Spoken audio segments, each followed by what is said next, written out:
네, 안녕하세요. 이번 시간에는 중력에 대해서 한번 배워보도록 하겠습니다. 중력에 대해서 배워보도록 하겠습니다. 중력이라고 하는 것은요, 질량을 가진 물체끼리 서로 당기는 힘, 그거를 우리가 이제 중력이라고 부르게 됩니다.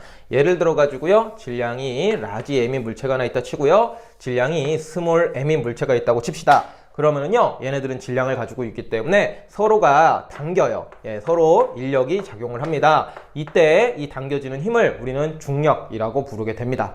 그래서 이제 질량을 가진 모든 물체는요, 서로가 당기는, 미는 힘은 없어요. 당기는 힘, 중력이 있다라고 생각해 주시면 되겠고요. 요 질량 중심으로부터, 두 물체의 질량 중심으로부터의 거리가 r만큼 떨어져 있다라고 가정을 했을 때 우리는 중력을 갖다가 우리가 또 식으로 깔끔하게 표현을 하는데요. 중력은 G 배에 R 제곱분의 M 곱하기 M, 이렇게 이제 표현을 하게 됩니다. 여기서 이제 라지 G라고 하는 것은 만유인력 상수예요. 상수고요. 그 다음에 R 거리 제곱에 반비례하고요. 두 질량 곱에 비례하는 그러한 힘으로 얘네들은 서로 당기게 된다라는 것이죠. 그래서 이 공식 일단 굉장히 중요하겠죠, 그렇죠? F는 R 제곱분의 GMM, 이렇게 간단하게 좀 외워주시면은 좋겠습니다.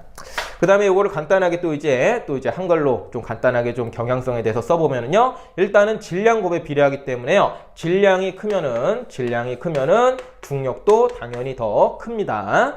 그 다음에요, 거리에 관련된 요 R 값이 분모에 있기 때문에 요건 이제는 거리가 짧으면 중력이 커지고, 거리가 멀면은 중력은 약해지겠죠. 뭐 상식적으로 또 이해를 하실 수 있을 거예요. 아무래도 멀면은 중력이 좀 약하겠죠, 그쵸? 그 다음에 가까우면은 중력이 더 셉니다.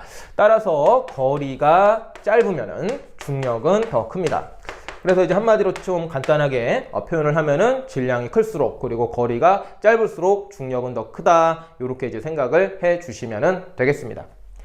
자, 그래서 일단 요 공식이 굉장히 중요하다는 점 말씀을 드리는데요. 근데 이제 현실적으로 중력이라고 죄송합니다. 중력이라고 하는 힘은요, 그 자연계의 여러 가지 힘 중에서 좀 약한 축에 속합니다. 그래서 이제 질량을 가진 모든 물체는 서로가 이제 당기는 힘을 작용을 하는데, 사실 이제 선생님도 질량이 있죠, 질량이 있고요. 그 다음에 이제 주변에 보이는 이제 사물들도 다 질량이 있습니다. 예를 들어서 뭐 분필도 질량이 있죠. 그럼 이제 이오놈하고 이제 선생님하고도 질량이 있으니까 서로 당기는 중력이 작용합니다.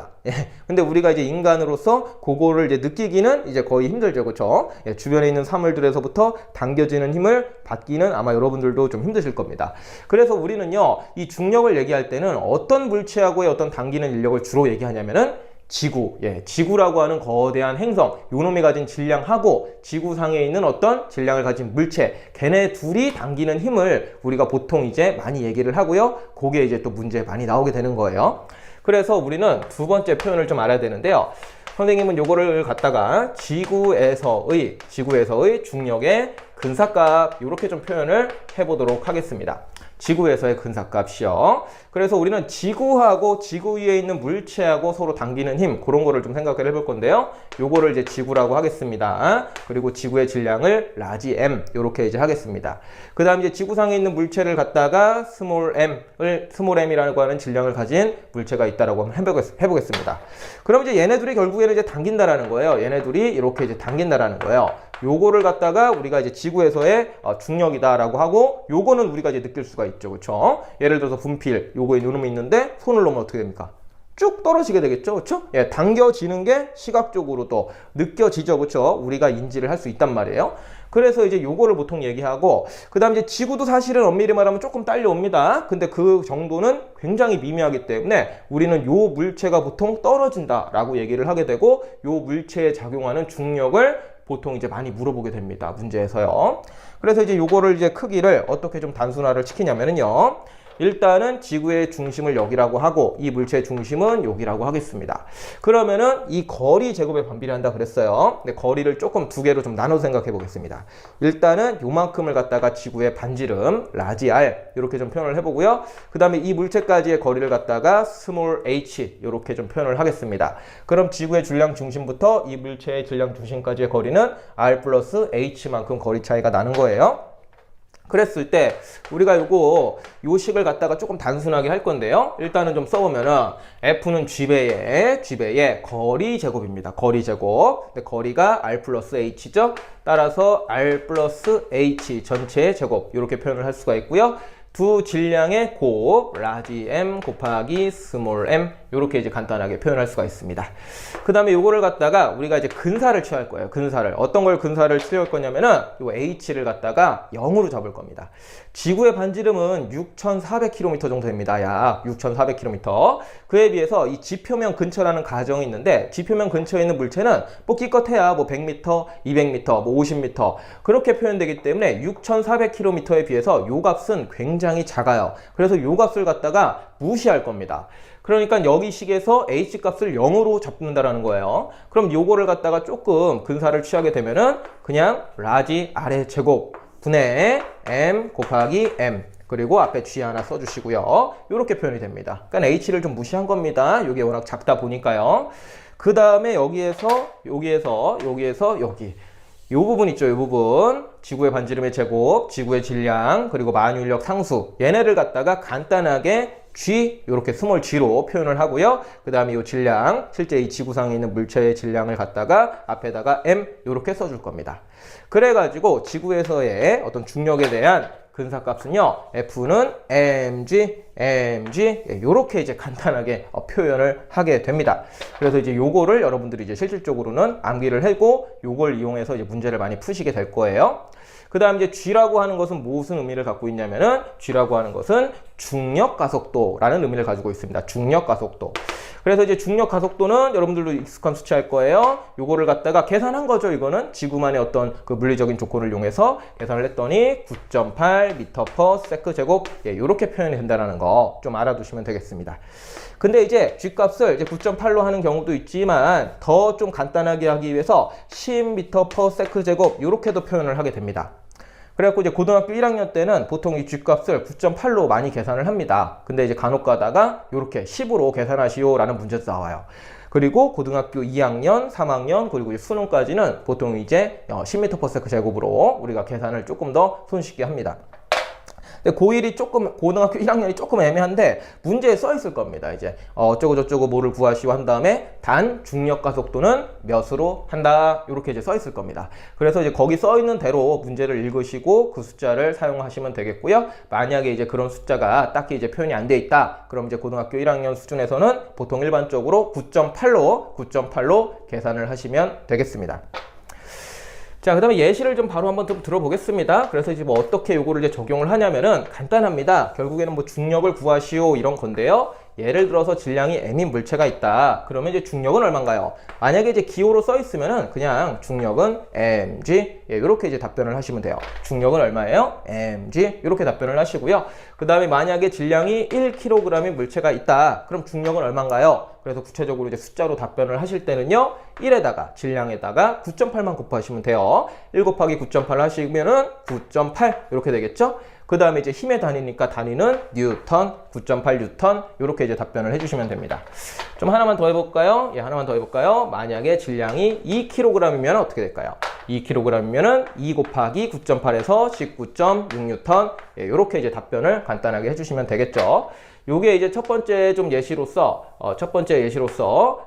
G값이 9.8 m/s 제곱인 경우에 이렇게 이제 하시면 되겠고요. 두 번째로 이제 만약에 중력 가속도가 10m/s 제곱이면은 어떻게 하면 돼요? 더 쉬워요. 10m/s 제곱이면 더 쉽습니다. 만약에 질량이 1kg이다 라고 한다면은요, 중력은 얼마인가요? 그냥 여기다가 곱하기 10만 하시면 됩니다. 중력은요 10N, 이렇게 해주시면 되겠고요.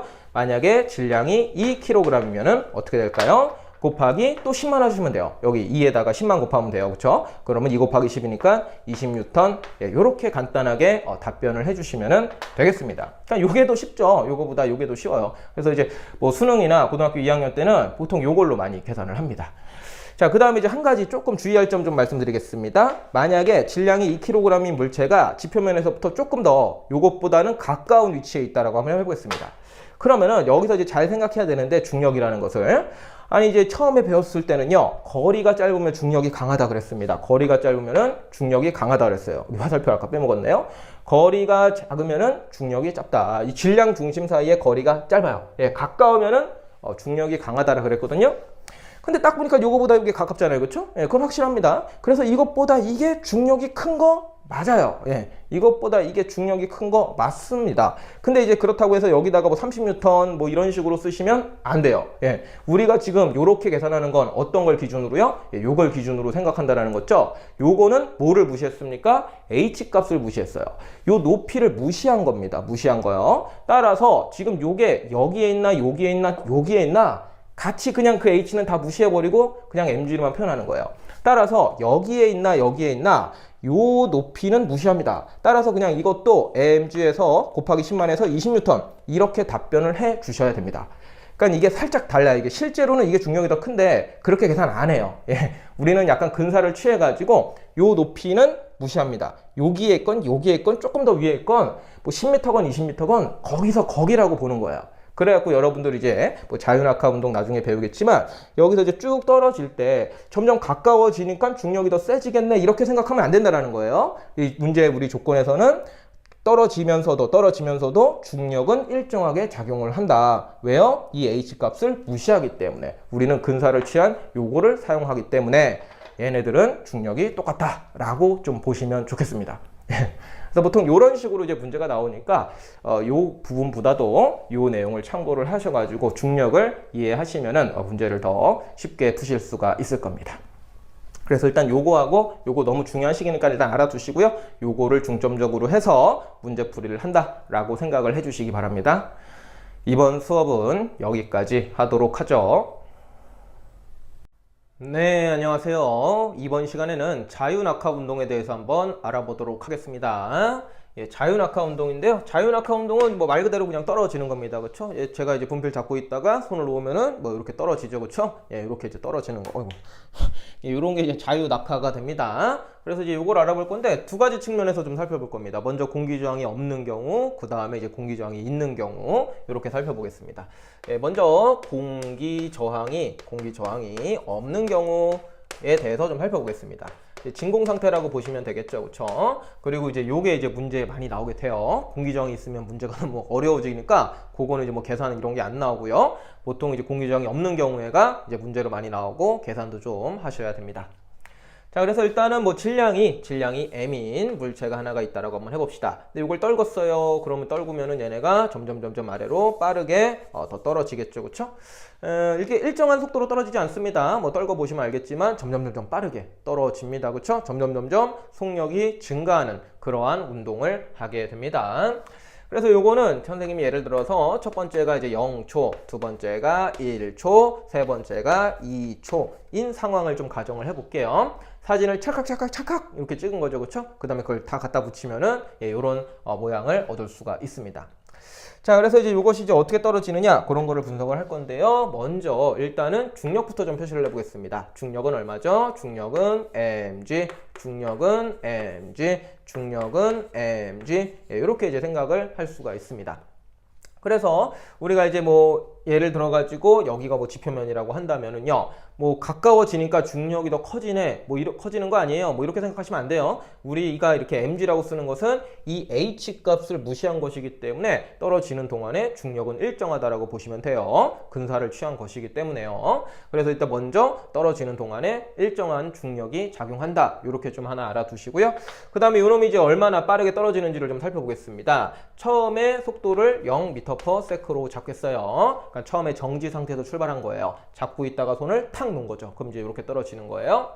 자, 그 다음에 이제 점점 얼마나 더 빠르게 떨어지는지 요거를 좀 생각을 해봐야 되는데, 그것은 우리가 뉴턴의 제2법칙 F는 ma 요걸로 통해서 우리가 좀 알아내야 됩니다. 그래서 힘은 질량 곱하기 가속도 이런 표현인데요.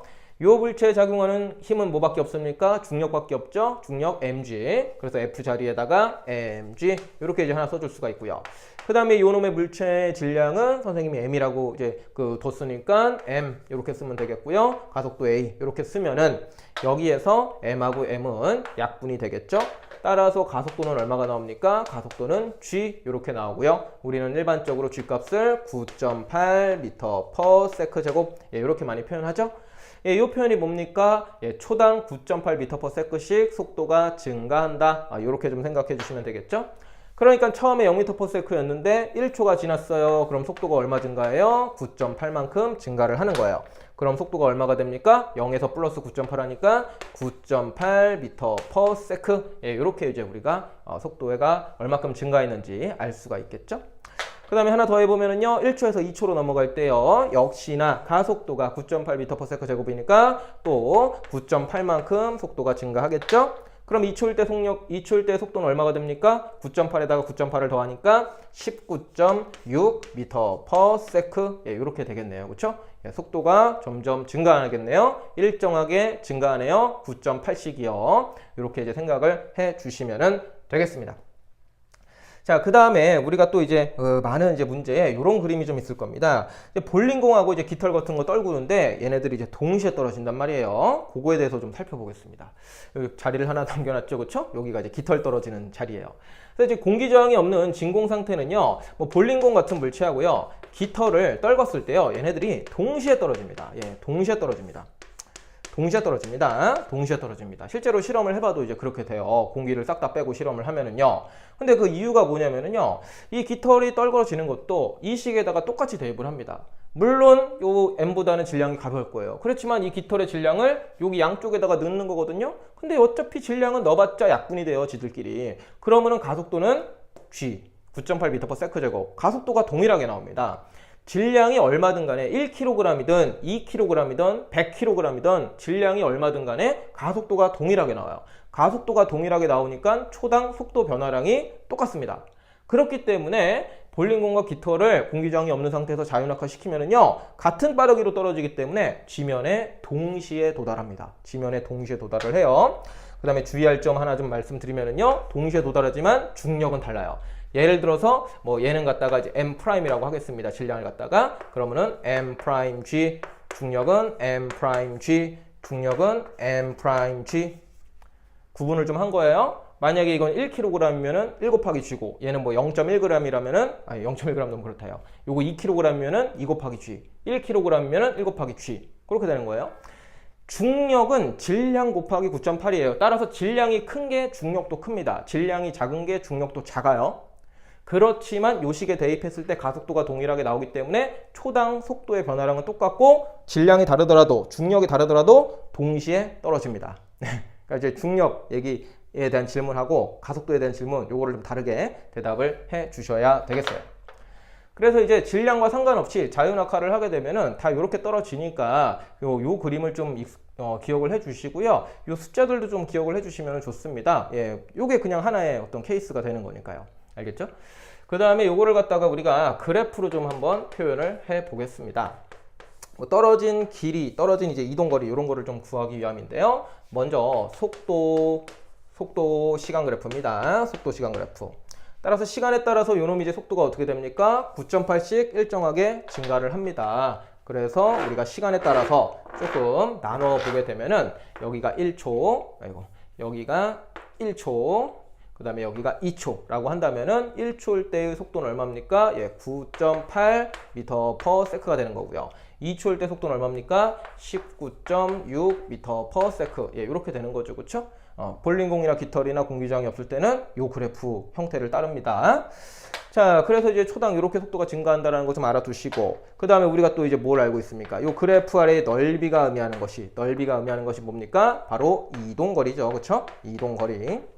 정확하게는 이제 속도 시간 그래프에서 그래프 아래 넓이는 변이라고 부르게 되는데, 어차피 요놈이 이제 일직선상에서 움직이면은 변이와 이동거리는 동일하기 때문에 그냥 요거를 이동거리라고 두겠습니다. 고1 때는 이제 보통 그냥 이동거리를 많이 물어보기 때문이에요. 자, 그래갖고 이제 넓이를 통해서 1초일 때 얼마, 2초일 때 얼마 떨어졌는지 그런 거를 좀 한번 살펴보겠습니다. 여기서 처음에 1초까지 이동한 거리를 구하려면 어떻게 하면 돼요? 여기 넓이를 구하면 되겠죠? 요 조그만 삼각형, 예, 요 조그만 삼각형의 넓이는 얼마입니까? 9.8 곱하기 1 곱하기 2분의 1 하시면 되겠죠? 그럼 얼마 나와요? 4.9m가 나옵니다. 따라서 요 놈이 1초 동안에 떨어진 길이는 얼마예요? 4.9m. 4.9m. 이렇게 이제 생각을 할 수 있어요. 약 5m가 되는 거죠. 약 5m. 그 다음에 이제 2초까지 이제 떨어진 거리를 구하기 위해서는 여기니까 요 큰 삼각형의 넓이를 구하시면 되겠죠? 요 큰 삼각형의 넓이 구하시면 얼마입니까? 19.6 곱하기 2 곱하기 2분의 1. 2분의 1하고 2하고 약분 되죠? 따라서 여기까지 이 삼각형의 넓이는 19.6m가 됩니다. 따라서 이 물체는요 2초가 되면 어디에 있습니까? 쭉 떨어져 가지고 19.6m 떨어진 지점에 있게 되는 거예요. 알겠죠? 볼링공이나 깃털이나 다시 한번 강조합니다. 볼링공이나 깃털이나 똑같습니다.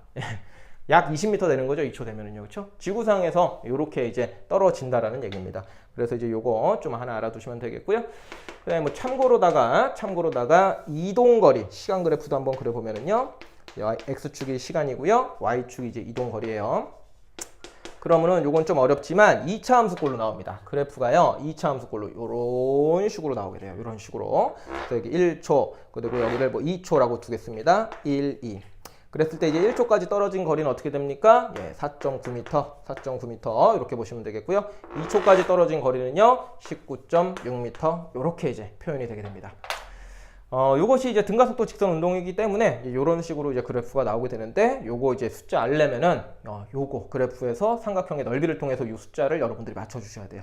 당장 이 그래프 보고 이 함수값을 맞추기는 좀 힘들겠죠, 그렇죠? 그래서 이렇게 좀 보시면 되겠고요. 그 다음에 여기서 예를 들어 가지고 여기 접선의 기울기는 이제 순간 속도를 의미하는 것이고, 요 순간 1초일 때의 속도, 뭐 요거 기울기 구하라 그러면 여러분 못 구합니다. 요거 미분해야 되기 때문에. 그래서 1초일 때 속도는 요거 보시면 되죠, 그렇죠? 1초일 땐 9.8m/s, 2초일 때 요 기울기인데 2초일 때는 19.6m/s. 요거에서 요거를 물어보는 것은 고2 물리학 때 좀 많이 나오고, 지금은 간단하게 그냥 요 수치 그냥 보시고 눈으로 보시고 대답해 주시면 되겠습니다. 요거는 좀 참고로 해 주시면 좋겠어요. 그래서 이제 자유낙하 공기저항이 없는 경우에서는 이제 이런 식으로 떨어진다라는 거 좀 기억을 해 주시면 되겠고요. 두 번째로는요, 이번에는 공기저항이 있는, 조금 더 현실하고 가깝죠? 공기저항이 있는, 우리가 일상에서 체험할 수 있는 그런 상황을 좀 살펴보겠습니다. 요거는 이제 상식적으로 우리가 받아들일 수가 있어요. 예를 들어서 뭐 볼링공이 있다고 칩시다. 볼링공. 그 다음에 여기에 깃털이 있다라고 칩시다. 떨궜어요. 근데 동시에 안 떨어지죠. 현실적으로. 그쵸? 볼링공이 조금 더 빨리 떨어지고요. 깃털은요, 조금 느리게 떨어집니다. 그쵸? 그래서 요놈은 이제 한참 뒤에 천천히 떨어지고, 얘는 쿵 하고 빨리 떨어지고 그렇습니다. 그리고 둘 다 얘네보단 무조건 늦게 떨어져요. 왜냐하면은 공기저항, 운동 방향과 반대 방향으로, 그러니까 여기서는 위쪽 방향으로 공기저항이 작용하기 때문이에요. 그리고 질량이 다르고 얘네들이 또 이제 다르게 떨어지는데, 그 이유는 질량이 달라서 다르게 떨어지는 게 아니에요. 질량이 달라서 그 공기저항을 뭐 얘가 덜 받고 얘가 더 많이 받고가 아니라 얘네 생김새 때문에 그래요. 생겨 먹은 게 얘는 좀 동그랗고 얘는 좀 깃털이 좀 많이 있어가지고 공기저항을 깃털이 많이 받아요. 그건 생김새 때문이에요. 질량이 크다고 뭐 작다고 공기저항을 많이 받고 적게 받고 그렇게 연결 지으시면 안 되고요. 생김새에 따라서 깃털이 공기저항을 더 많이 받습니다. 그래서 깃털이 늦게 떨어지는 거예요. 그렇게 생각하시면 됩니다. 그거를 넣어가지고 뭐 계산을 하는 것은 어렵기 때문에 문제 안 나와요. 걱정하지 마시고요. 요렇게 이제 그림을 보시면은 딱 대답하시면 돼요. 이 상황은 지금 공기저항이 있는 상황이구나. 그리고 요놈이 늦게 떨어진다는 것은 요놈이 질량 얘기하시면 안 되고 요놈이 공기저항을 더 많이 받는, 공기저항을 더 많이 받기 때문이구나. 그렇게만 간단하게 대답을 해주시면 됩니다. 그래서 사실은 뭐 딱 보시면 바로 분간이 되실 거예요. 이제 막 똑같이 떨어지면은 공기저항이 없다. 약간 좀 차이가 나게 떨어지면 공기저항이 있다. 뭐 이렇게 좀 구분을 좀 해주시면 되겠고요. 이 부분에서 여러분들이 숫자로 좀 대답을 하셔야 될 것들이 있기 때문에 이 부분을 집중적으로 공부를 해주시고, 요거는 그냥 상황만 좀 이해를 해주시면 되겠습니다. 네, 이번 수업은 여기까지 하도록 하죠. 네, 안녕하세요. 이번 시간에는 포물선 운동에 대해서 한번 알아보도록 하겠습니다. 그래서 이제 포물선 운동이라고 하는 것은요, 우리가 좀 이제 고1 수준이기 때문에 좀 반쪽짜리 좀 배우긴 해요. 이제 원래는 이제 이렇게 가는 게 이제 포물선 운동이거든요. 이제 이렇게 던지면 이제 이렇게 날아가는 게. 근데 우리는 여기 꼭대기에서 옆으로 살짝 던졌을 때 이렇게 떨어지는 거. 요것만 좀 배웁니다. 그래서 일단은 여기에 질량이 m인 어불체가 있다라고 좀 하도록 하겠습니다. 그 다음에 요거를 갖다가 옆으로다가 살짝 던진 거예요. 예를 들어가지고 2m/s로 던졌다라고 좀 얘기를 해보겠습니다. 위아래로 던지면 안 돼요. 수평 방향으로 똑바로 던져야 됩니다. 그럼 이제 요놈이 이제 쭉 날아가다가 떨어지겠죠. 그쵸? 쭉 날아가다가 뭐 이렇게 이제 떨어질 겁니다. 그래가지고 요것도 좀 1초 간격으로 뭐 사진을 좀 찍었다라고 가정을 하고요. 예를 들어서 여기 1초일 때, 그리고 2초일 때 이렇게 좀 그림을 그려보겠습니다. 뭐 질량은 변하지 않을 테니까 m 이렇게 좀 하시고요. 예, 여기 첫 번째가 0초, 그 다음에 여기 라인 두 번째가 1초, 그 다음에 여기 세 번째 라인 여기가 2초의 상황입니다. 이렇게 좀 세팅을 좀 하겠습니다. 그 다음에 이제 요놈이 이제 바닥면으로 이제 떨어지는 걸 좀 가정할 거니까 여기가 이제 바닥이다. 이렇게 좀 해보겠습니다. 그리고 바닥은 평평합니다. 예, 휘어지지 않고 당연히 뭐 그렇게 생각하겠지만 평평하다라는 가정을 좀 하겠습니다. 그럼 요거를 갖다가 우리가 두 가지 관점에서 살펴보셔야 되는데요. 먼저 수평 방향 하고요. 그 다음에 수평 방향 하고요. 그 다음에 연직 방향, 이렇게 두 가지 관점으로 좀 나눠서 살펴보셔야 됩니다. 여기서 이제 연직이라는 좀 말이 나왔는데, 연직 방향이라는 것은 지면과 수직한 방향을 연직 방향이라고 부르게 됩니다. 이 경우에서는 연직 아래 방향으로 얘가 지금 움직이고 있죠. 그렇죠? 그래서 이제 먼저 수평 방향부터 좀 어떻게 움직이는지 살펴보겠습니다. 예, 역시 출발은 F는 ma, 뉴턴의 제2법칙, 요거에서부터 이제 시작하시면 돼요. 그래서 이제 수평 방향으로 보시면은 이 힘자리에 쓸 게 없습니다. 수평 방향으로는 요놈한테 작용하는 힘이 없어요. 그래서 여기는 빵 이렇게 쓰시고요. 질량은 m 쓰시고 a 이렇게 좀 써보겠습니다. 그 다음에 여기서 이제 질량은 뭐 1kg, 2kg 있을 테니까 이 식이 성립하려면은 누가 빵이어야 돼요? A가 빵이어야 돼요. 따라서 가속도 A는 빵이다. 이렇게 이제 쓸 수가 있거든요. 가속도가 빵이래요. 가속도가 빵이라는 말은 뭡니까? 속도 변화가 없다라는 소리예요. 그렇죠? 그러면은 옆으로 처음에 2m/s로 쐈는데 요게 속도 변화가 없대요. 그럼 이때 1초일 때도 오른쪽으로 2m/s, 그 다음에 2초일 때도 오른쪽으로 2m/s 이렇게 계속 가져가셔야 됩니다. 가속도가 빵이라는 뜻은. 따라서 우리가 이제 수평 방향 같은 경우에는 어떤 운동하고 비슷하다라고 얘기할 수 있냐면은 2m/s 일정한 속도로 옆으로 계속 가는 거예요. 1초에 2m씩이요. 그래서 이것은 마치 뭐랑 이제 비견될 하면은 등속 직선 운동, 요거하고 이제 똑같은 모양이 나오는 거예요. 그래서 수평 방향은 등속 직선 운동이다라고 좀 생각을 하시면 되겠습니다. 자, 그다음에 두 번째로는요, 연직 방향입니다. 정확하게는 연직 아래 방향인데요. 아래 방향으로는 어떻게 움직이는지 살펴보겠습니다. 역시나 F는 ma, 이렇게 좀 시작하시면 좋아요. 그래서 연직 아래 방향으로는 힘이 존재하죠, 그렇죠? 어떤 힘이 존재합니까? 예, 중력 mg. 1초일 때도요, 중력 mg. 2초일 때도 중력 얼마요? mg. 중력은 mg. 지구에서의 근사값이라 그랬습니다. 질량에다가 9.8만 곱하시면 됩니다. 그래서 이제 힘이 일정하게 존재합니다. 아래 방향으로요. 아래 방향으로. 그리고 지금 다 얘기를 했지만 얘가 곡선 경로를 따라서 이동을 하지만 결국에 존재하는 힘은 하나, 중력이고, 중력은 연직 아래 방향으로 작용합니다. 알겠죠? 힘은 요거 하나예요. 그래서 여기 F자리에다가 연직 방향은 mg 써주시면 되고, 질량은 m, 그리고 가속도 a. 얘랑 구분하기 위해서 a' 이렇게 좀 두겠습니다. 그럼 이제 가속도 a'은 어떻게 됩니까? 여기 위식에서 질량이 약분이 되니까 a'은 g 이렇게 나오겠죠, 그렇죠? g 값은 우리가 보통 얼마로 둬요? 9.8m/s 제곱 이렇게 두게 되겠죠, 그렇죠? 무슨 말입니까? 가속도가 9.8m/s 제곱입니다. 초당 9.8m/s씩 속도가 변한다. 여기선 속도가 증가하겠죠. 따라서 처음에는 이제 아래 방향으로 속도가 없었는데 1초가 지났어요. 그럼 속도가 증가하겠죠? 얼마로요? 9.8m/s 이렇게 증가하겠죠, 그렇죠? 그 다음에 또 1초가 지났어요. 그럼 9.8만큼 또 증가하는 거예요. 그러면은 아래 방향으로 속도가 19.6m/s 이렇게 이제 속도가 증가하는 그러한 운동을 하겠죠. 자, 많이 보던 것 같아요, 그쵸? 아래 방향으로는 처음에 제로, 9.8, 19.6. 예, 아래 방향으로는 어떤 운동을 하는 것 같습니까? 예, 마치 자유낙하 운동을 하는 것 같죠? 예, 그래서 이 수직 방향, 연직 아래 방향으로는요, 자유낙하 운동하는 거랑 똑같습니다. 예, 그래서 여기 방향, 연직 방향은요, 이놈이 자유낙하를 하는구나. 물론 공기저항이 없을 때입니다. 공기저항이 없을 때. 자유낙하 운동을 하는 거다 라고 생각을 해주시면 돼요. 따라서 이 포물선 운동이라고 하는 것은 수평 방향으로는 등속 직선 운동, 연직 아래 방향으로는 자유낙하 운동, 등속 직선 운동과 자유낙하 운동이 합쳐진 거다. 이렇게 좀 생각을 해주시면 되겠습니다. 그렇게 해서 우리가 요놈이 어떻게 움직일지 좀 살펴보았고요. 그 다음에 우리가 이제 나눠서 생각하는 게 일단 1차인데 여기서 방향을 안 물어보고 그냥 속도는 누가 제일 빠르냐 이렇게 물어볼 수도 있습니다. 그럼 어떻게 생각해야 될까요? 일단 0초는 간단해요. 요거 하나밖에 없으니까 그냥 2m/s입니다. 속도가. 근데 1초일 때 그냥 속도는 얼마입니까? 오른쪽으로 2m/s, 아래쪽으로 9.8m/s. 그래서 이걸 이제 뭐 더해야 될 것 같아요. 그쵸? 근데 더하는 방법이 조금 어렵습니다. 더하는 방법은요, 요렇게 이제 사각형을 그리시고요, 요렇게 대각선을 그려주셔야 돼요. 요게 더한 값이에요. 그냥 숫자 뭐 9.8 더하기 2 하시면 안 되고요. 피타고라스 정리를 이용을 해서 2의 제곱 플러스 9.8의 제곱 한 다음에 루트 씌워야지 요 속도의 크기를 여러분들이 구할 수가 있습니다. 자, 그 다음에 여기 같은 경우에도 이렇게 사각형 그려주시고 이렇게 대각선 그려주시면은 이걸 V2라고 할게요. V2 요거 속도를 구할 수가 있습니다. 근데 이제 뭐 구하라는 문제는 잘 안 나오고 보통 이제 누가 더 크냐 뭐 이런 걸 물어봅니다. 요게 첫 번째부터 하면은 1, 2, 3 세 개 중에서 누가 제일 뭐 빠르냐, 그냥 방향 상관없이 그냥 누가 제일 빨라요 이렇게 물어볼 수 있거든요. 그럼 얘가 제일 빠릅니다. 예. 딱 봐도 얘보다 얘가 길죠. 얘는 뭐 볼 거 없어요. 이거 하나밖에 없으니까.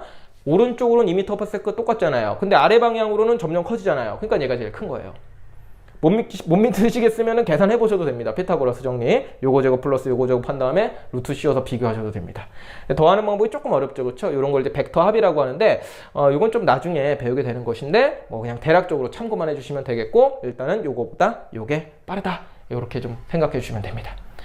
그러니까 질문에 3개의 답변을 잘 하셔야 돼요. 수평 방향을 물어볼 수 있고 연직 아래 방향을 물어볼 수도 있고 그냥 물어볼 수도 있어요. 속도를 갖다가. 그럼 거기에 알맞게 대답해 주시면 되겠습니다. 자, 그 다음에 이번엔 두 번째로요. 첫 번째 시는 이제 2m/s로 던졌지만 이번엔 조금 더 약하게 던져보겠습니다. 같은 위치에서 선생님이 색깔을 초록 색깔로 좀 그려보겠습니다. 1m/s로 던지면 어떻게 될까요? 요거에 대해서 살펴보겠습니다. 그럼 아무래도 오른쪽으로 좀 약하게 던졌으니까 이런 식으로 떨어질 거예요. 요거보단 덜 가겠죠, 아무래도. 그쵸? 세게 던지면 많이 가고 살살 던지면 조금 갈 거 아니에요. 그쵸? 예. 근데 이제 요 운동을 좀 살펴보겠습니다. 근데 요 운동도 이제 1초, 2초를 이제 그림으로 좀 그려보시면은 초록 색깔로 할게요. 1초일 때 요쯤에 있고요. 2초일 때는 요쯤에 있게 됩니다.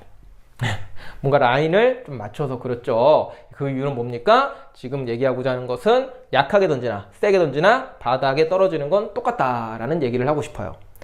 수평 방향은 간단합니다. 수평 방향은요, 어차피 1m/s로 출발했기 때문에 이거는 계속 유지가 돼요. 왜요? 수평 방향으로 힘이 존재하지 않으니까 가속도가 빵이 나온단 말이에요. 그럼 수평 방향 계속 1m/s 유지해서 가는 거예요. 그럼 여기도 1m/s, 여기도 1m/s입니다. 그리고 연직 아래 방향을 따져보시면은 계산식이 이거랑 똑같아요. 질량이 이제 m 넣고서는 계산해보면은 연직 아래 방향은 가속도가 9.8m/s 제곱이 나옵니다. 따라서 1초일 때 요놈의 아래 방향 속도는 9.8m/s가 될 것이고요. 그 다음에는요 19.6m/s가 될 겁니다. 예, 계속 초당 아래 방향으로는 9.8씩 속도가 계속 증가하는 거예요. 요 원리에 의해서요. 그렇죠? 예. 그렇기 때문에 이 아래 방향으로의 속도의 변화량이 똑같기 때문에 옆으로는 다를지라도 아래 방향으로는 속도가 계속 동일하게 변하기 때문에 바닥에도 동시에 떨어집니다. 이것도 좀 생각을 해 보셔야 됩니다. 아닌 것 같은데 이게 살살 던지면 빨리 떨어지고 세게 던지면 삐우 가다 떨어지고 그럴 것 같은데 라고 생각할 수 있는데 그렇지 않습니다. 예, 공기 저항이 없는 상황에서는 동시에 떨어집니다. 동시에 이렇게 던진 거하고 조금 세게 던진 거, 그리고 심지어 그냥 떨군 거, 자유낙하하는 거죠. 여기다 그릴게요. 자유낙하하는 거랑도 어차피 연직 아래 방향으로는요 속도의 변화량이 똑같기 때문에, 여기는 19.6이겠죠. 연직 아래 방향으로는 속도의 변화량이 똑같기 때문에 그냥 떨구나 옆으로 떨구나 더 세게 떨구나, 예, 셋 다 동일하게 쿵 하고 떨어집니다. 예, 그래서 이제 뭐 실제로 좀 보시면 좋은데요. 이런 것도 이제 간단하게 뭐 해보세요. 이렇게 좀 어려워요. 근데 이거 실험이 하나는 손을 놓고 하나는 이렇게 던지고 그럼 동시에 떨어집니다. 예. 그래서 뭐 영상 같은 거 찾아보셔도 되고요. 어쨌든 간에 결론은 셋 다 동시에 떨어진다라는 거 좀 알아두시면 되겠고요. 차이는 옆으로 이제 이동하는 거리는 이제 초기 속도에 의해서 결정되니까 거기에 따라 다릅니다. 옆으로 이동한 거리도 마저 한번 써보도록 하죠. 여기 초록색 공, 요 놈은 옆으로 얼마나 갈까요? 예, 얼마로 갈까요? 거리는 속력 곱하기 시간이죠. 그쵸? 옆으로의 속력은 1m/s예요. 1m/s의 속력으로 2초 동안 갔습니다. 그럼 여기 몇 미터 가겠어요? 그럼 여기는 2m 가는 거예요. 그렇죠? 1m/s, 초당 1m씩인데 2초에 떨어졌잖아요. 떨어질 때까지 옆으로 이동합니다. 떨어질 때까지 옆으로 이동합니다. 그래서 수평 도달 거리는 2m가 되는 거고, 요 놈은 얼마 되겠습니까? 요 놈은 4m가 되겠죠. 4m. 이 놈은 2m/s로 일정하게 움직이잖아요. 초당 2m씩 하잖아요. 얼마 동안? 2초 동안. 그럼 2초 동안 2m/s로 가니까 당연히 4m가 되겠죠. 그렇죠? 예. 초당 2m씩, 그럼 2초면 4m. 곱하시면 돼요. 거속식, 고공식은 아시고 계시죠. 그렇죠?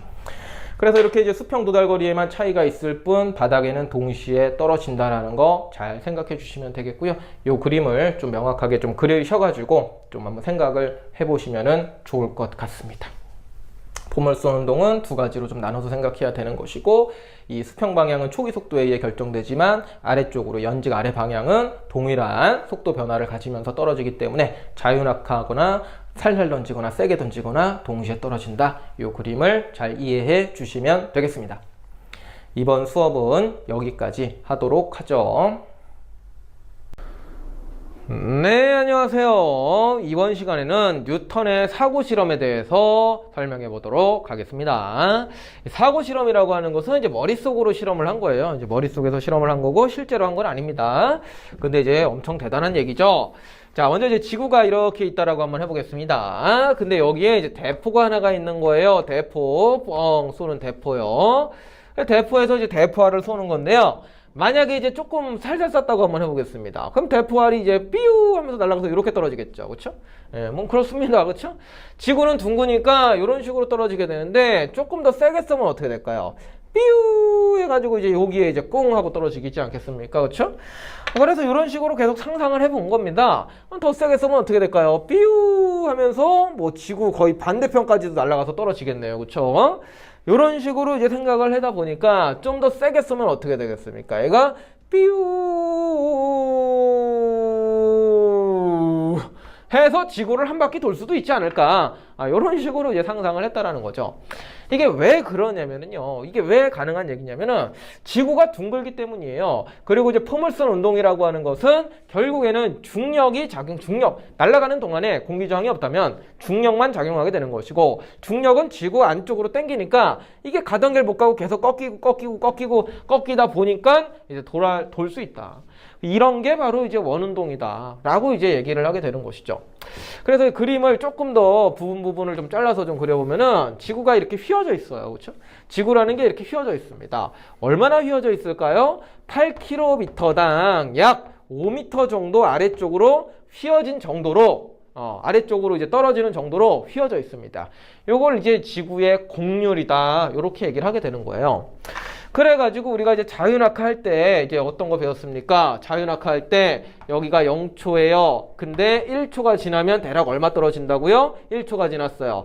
속도는 한 9.8m/s가 될 것이고 1초가 지나면 약 4.9m 떨어지게 되죠. 근데 만약에 우리가 중력과 속도를 10m/s 제곱으로 가정한다면은 1초가 지났어요. 속도가 얼마가 돼요? 10m/s가 될 것이고 이동거리는 얼마가 되겠습니까? 이동거리는 약 5m가 되겠죠. 이런 식으로 우리가 이제 계산을 할 수가 있다는 얘기죠. 앞에서 이거 했던 내용 알고 계셔야 됩니다. 이 정도 대략적으로 알아두세요. 1초 지나면 지구상에서 자유낙하하는 물체는 한 5m 떨어집니다. 알겠죠? 그래가지고 그런 관계에 입각해서 우리가 한 5m 정도 높은 곳에서 얘를 쏜다라는 거예요. 얼마로? 8km/s로 쏜다라는 거죠. 뭔 뜻이에요? 이게 1초에 8km 날아간다는 얘기죠.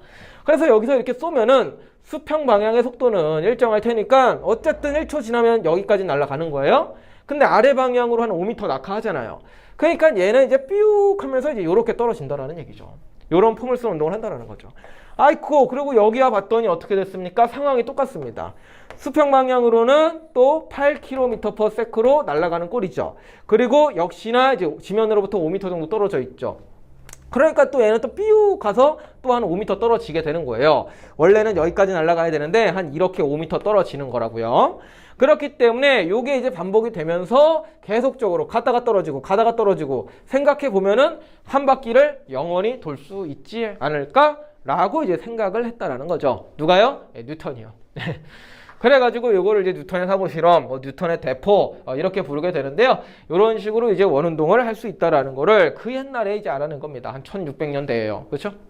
그런데 결국에는요, 이 아이디어가 이제 현실로 이제 다가오죠. 현대에 이르러서요. 이 원리를 이용해서 만든 장치가 뭐가 되겠습니까? 바로 인공위성이라고 하는 기기 장치가 있죠. 인공위성.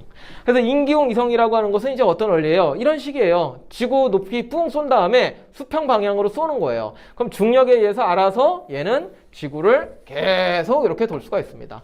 대기권 바깥쪽이기 때문에 아무래도 공기 저항도 별로 없고요. 그 다음에 그쪽에서 이제 중력이랑 이제 중력을 중력이 다르긴 합니다.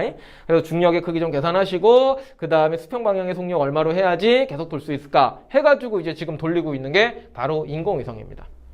물론 이제 공기저항이 조금은 있긴 있어요. 그리고 다른 것도 좀 영향이 있기 때문에 조금 조정은 해야 되지만 기본적으로 이 뉴턴의 이 사고 실험에서부터 아이디어를 얻어가지고 현대에 이르러서 인공위성까지 개발을 하게 되었다라고 여러분들이 생각을 해 주시면 되겠습니다.